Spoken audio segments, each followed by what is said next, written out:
guys, tokwa naman tayo for today's video. Tanggalin muna natin ang excess water at hiwain natin into cubes ang mga tokwa.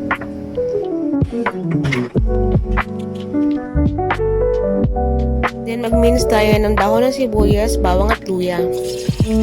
Ipito na rin natin ang mga tokwa sa kumukulong mantika. Gawin na natin ng teriyaki sauce.